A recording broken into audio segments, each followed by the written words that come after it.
वक्रतुंड महाकाय सूर्यकोटि समप्रभा निर्विघ्नं कुरु मे देव सर्वकार्येषु सर्वदा। मंगलम भगवान विष्णु मंगलम गरुड़ध्वज मंगलम पुंडरीकाक्षय मंगलाय तनोहरि। आप सभी दर्शकों को राधे राधे। मैं एस्ट्रोलॉजर एच.डी. शर्मा। आज की वीडियो में पिछली बार आमलका एकादशी की कथा मैंने आपको सुनाई थी। अब की बार चैत्र कृष्ण पाप मोचनी एकादशी की कथा आपके सामने कहूँगा। अगर आप व्रत नहीं रख सकते तो कथा सुने, जिससे कि बहुत बड़ा पुण्य मिलेगा और सभी पापों का नाश होता है पाप मोचनी एकादशी से। यूँ तो सभी एकादशियों से पापों का विनाश होता है, लेकिन इस पाप मोचनी एकादशी से जन्म जन्मांतर के पाप भी नष्ट हो जाते हैं, ऐसा शास्त्र कहते हैं।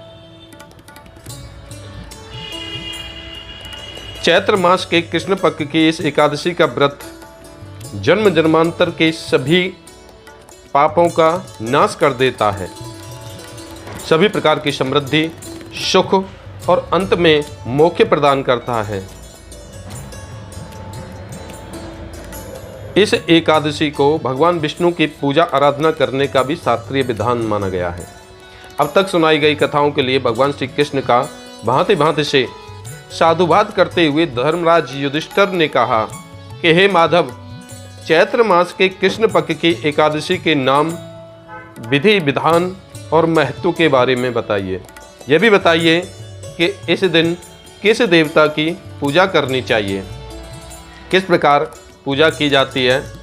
तब भगवान श्री कृष्ण ने कहा कि हे राजन, सभी पापों को नष्ट करने वाली इस एकादशी का नाम पाप मोचनी एकादशी है।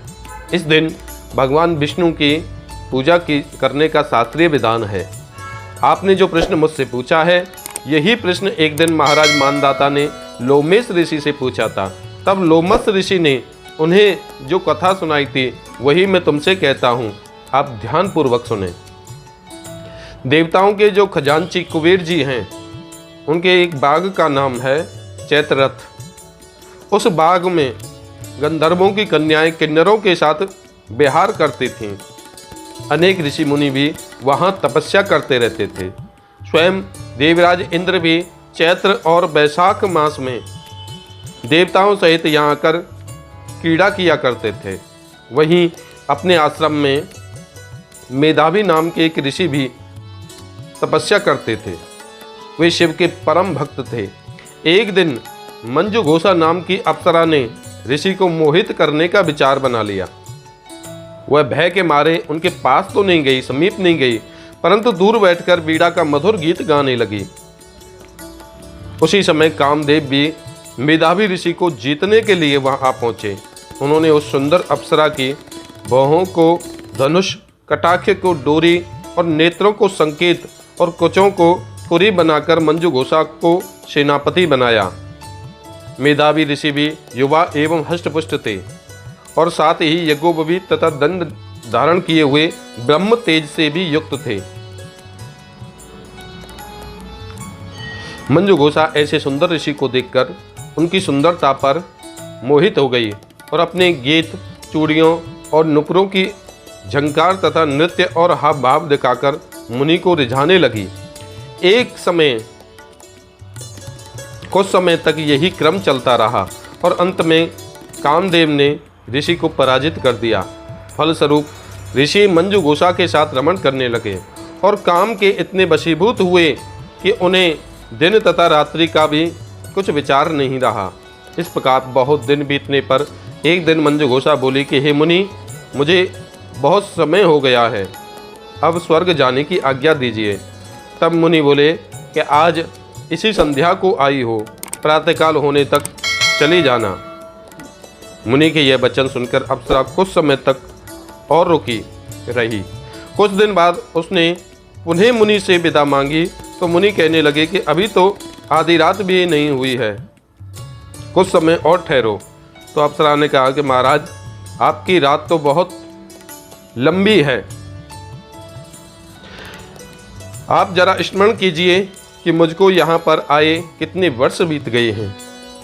उस अप्सरा की यह बात सुनकर मुनि ने समय का विचार किया तो ज्ञात हुआ कि अप्सरा के साथ रमण करते हुए उनको 57 वर्ष 7 मास और 3 दिन बीत गए हैं।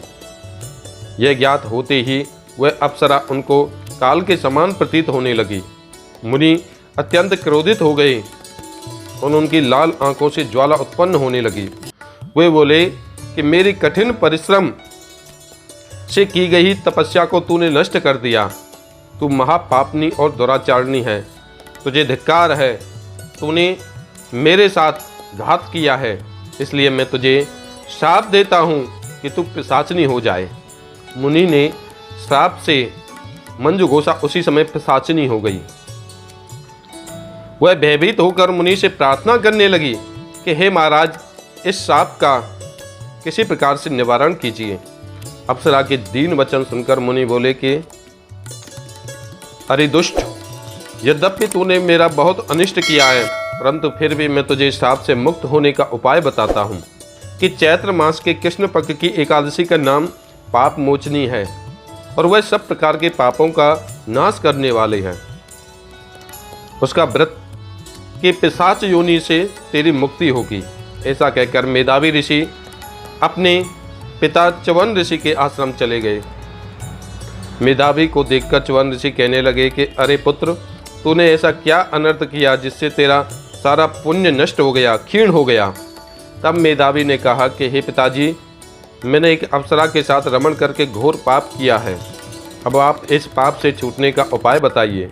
तब च्यवन ऋषि बोले कि हे पुत्र, चैत्र मास के कृष्ण पक्ष की पाप मोचनी एकादशी का व्रत करने से सभी पाप नष्ट हो जाती हैं, इसलिए तुम भी उस व्रत को करो। पिता की आज्ञा पाकर मेधावी ऋषि ने विधि पूर्वक इस व्रत को किया, जिससे उसके सब पाप नष्ट हो गए। उधर मंजुघोषा भी व्रत के प्रभाव से पिशाच योनि से मुक्ति पाकर दिव्य रूप धारण करके स्वर्ग लोक को चली गई। लोमस ऋषि बोले कि हे राजन, पाप मोचनी एकादशी के व्रत को करने से सभी पाप नष्ट हो जाते हैं। इस कथा को सुनने तथा पढ़ने से 1000 गौदान के बराबर फल मिलता है और इस व्रत को करने से ब्रह्म हत्या, गर्भपात, सुरापान, गुरु पत्नी प्रसंग आदि जैसे पाप भी नष्ट हो जाते हैं और अंत में स्वर्ग की प्राप्ति होती है। बोलिए विष्णु भगवान की जय, बोलिए लक्ष्मी मैया की जय, बोलिए एकादशी मैया की जय। मित्रों, इसी क्रम में आगे की एकादशी की कथाएं मैं फिर लेकर आऊँगा।